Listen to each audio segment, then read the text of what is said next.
विधायक जी, इस बार भी आपका सांसदी का टिकट कट गया। लग रहा है अध्यक्ष जी व विधायक जी को हल्का में ले रहा है। हल्का में ले रहे हैं? एक मिनट का अध्यक्ष, मैंने जीवन भर पार्टी में गान मारा है हम, अपने क्षेत्र से 3 बार विधायक रहे हम, आप लोगों के लिए लौंडिया सप्लाई करवाए हम।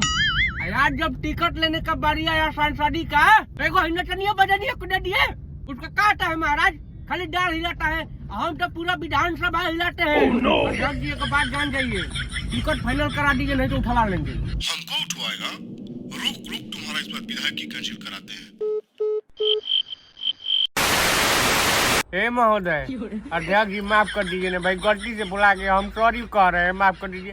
अरे भाई फ्रस्ट्रेशन में थे, अभी कार्यरत रहने दीजिए, क्षेत्र में काम कराना है भाई, माफ कर दीजिए, सॉरी सॉरी। तुम लोग रहेगा तो ठीक मांगना पड़ेगा। रुक, आरामी के बच्चा रुक।